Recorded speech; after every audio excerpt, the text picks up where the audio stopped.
अच्छा जी, ये ANSYS spark architecture पिछले क्लास से स्टार्ट किया हुआ था, लेकिन फिर दरमियान में कुछ अधूरा रह गया। तो उसको ये इनिशियल स्लाइड्स को थोड़ा सा ओवरव्यू कर लेते हैं, उसके बाद फिर वो जिस स्लाइड पर रह गए थे उसी को फिर डिटेल से पढ़ लेंगे।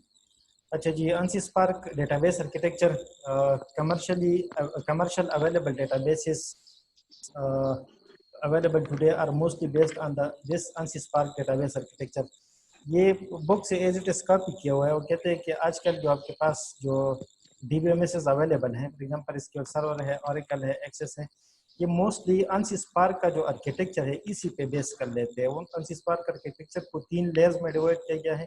तो उसकी इम्प्लीमेंटेशन भी इसी तरह से की गई है कि वो उसका पूरा जो सॉफ्टवेयर है वो लॉजिकली उन 3 लेयर्स में डिवाइड किया गया है। और इसी इन DBMSs में जो हमारे पास डेटाबेसेस बनते हैं वो भी इन 3 लेयर्स में उसकी डिवीजन कर देते हैं।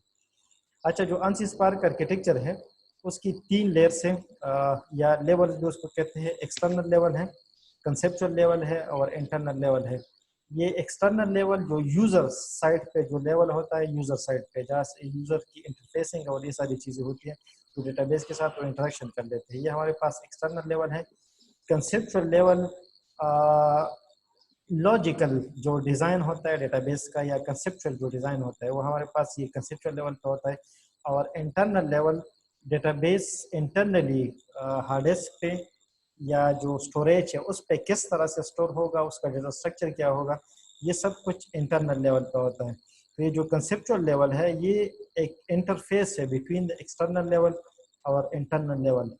हम इंटरनल लेवल जो आम यूजर्स होते हैं वो पूरा इंटरनल लेवल को रीड नहीं कर सकते, ना उसको इंटरनल लेवल का पता होता है, तो वो अपने एक्सटर्नल लेवल से डेटाबेस को एक्सेस कर लेते हैं।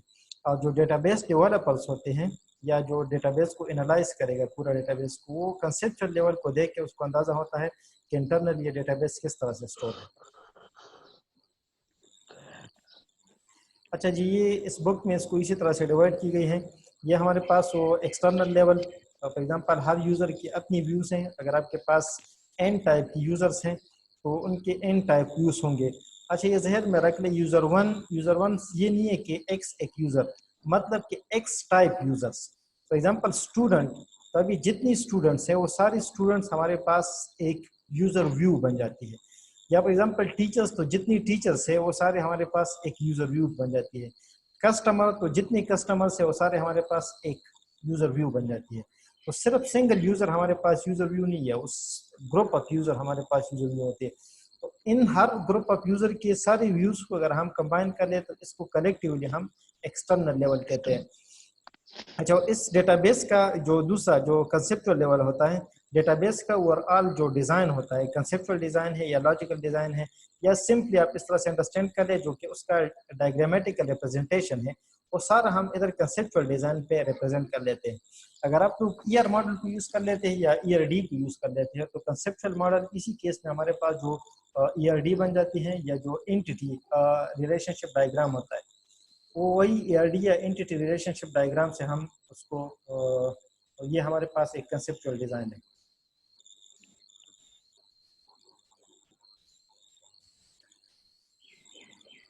अच्छा जी, जो इंटरनल लेवल है ये डेटाबेस हार्ड डिस्क पे पर किस तरह से स्टोर होगा वो सब कुछ इंटरनल लेवल पे डिस्क्राइब होता है।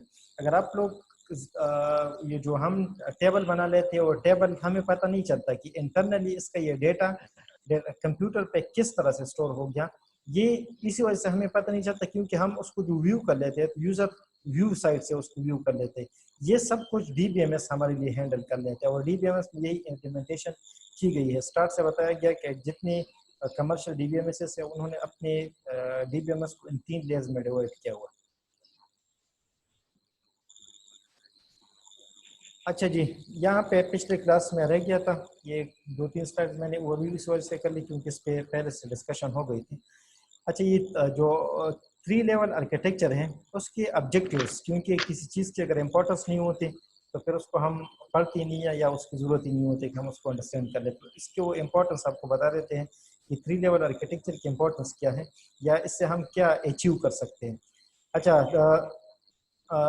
the objective of the 3 level architecture is to separate each user views, ये user views मैंने आपको बता दिया, each user view of the database from the way of database is physically represented. ये दोबारा मैं उस पिछले स्लाइड पे चला जाता हूँ. ये कहते हैं कि हमारे पास ये वाला है, ये हमारे पास क्या है, एक यूजर व्यू है.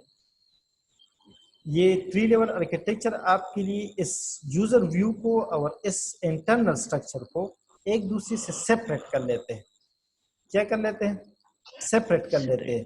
तो अगर हम फॉर एग्जांपल यूजर व्यू पे कोई काम करना चाहें, यूजर व्यू पे, तो उसका कोई भी असर हमारे पास इंटरनल डेटाबेस पे नहीं होगा.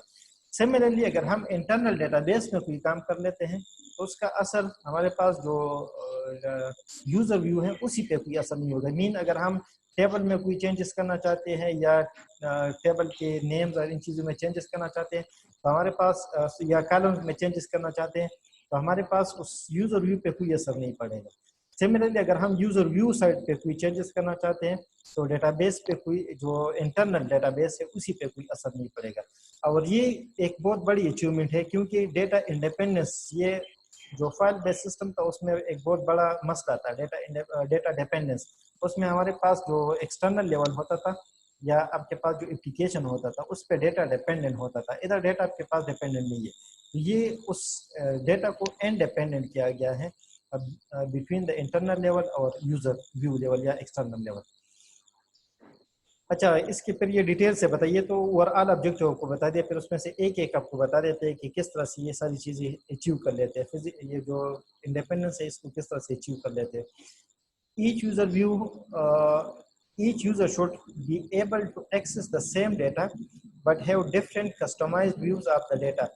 अच्छा, फॉर एग्जांपल एक टेबल है, स्टूडेंट टेबल है, तो उस स्टूडेंट टेबल के जो 2 यूजर व्यूज आप लोग एज्यूम कर ले. फॉर एग्जांपल एक यूजर व्यू स्टूडेंट खुद हो गया, उसमें से स्टूडेंट का डेटा पड़ा हुआ है, और दूसरा यूजर व्यू हमारे पास फॉर एग्जांपल यूनिवर्सिटी के स्टूडेंट्स हैं तो एक क्लरिकल जो स्टाफ है उसका एक यूजर व्यू हो गया. फॉर एग्जांपल वो क्लरिकल स्टाफ उसका है, हमारे पास अकाउंट सेक्शन का है, तो ये जो स्टूडेंट है, स्टूडेंट अपना सारा डेटा व्यू कर सकती है. इवन बाकी स्टूडेंट्स का भी अगर वो उसको अलाउ किया जाता है तो बाकी स्टूडेंट्स का डेटा भी व्यू कर सकता है. लेकिन वो अकाउंट से रिलेटेड जो इन्फॉर्मेशन है स्टूडेंट्स के, फॉर एग्जांपल इसके पीछे कितने ड्यूज हैं, इसने कितने पैसे सबमिट किए, कितने सबमिट नहीं किए, ये डेटा उसको अवेलेबल नहीं है. अभी ये सारा डेटा अगर हमारे पास एक ही टेबल में भी पड़ा हो, एक ही टेबल में भी, फिर भी हम उसकी 2 यूजर व्यूज बना सकते हैं. एक यूजर व्यू स्टूडेंट के लिए होगी और एक यूजर व्यू उस क्लरिकल स्टाफ के लिए होगी. तो क्लरिकल स्टाफ जो वो डेटा एक्सेस कर सकेगा वो स्टूडेंट एक्सेस नहीं कर सकेगा क्योंकि स्टूडेंट्स के उसके साथ कोई काम नहीं है. इसी तरह से स्टूडेंट्स की कुछ इस तरह की इंफॉर्मेशन होगी. फॉर एग्जांपल उसमें अगर हमारे पास एक कॉलम है मोबाइल नंबर, या उसमें से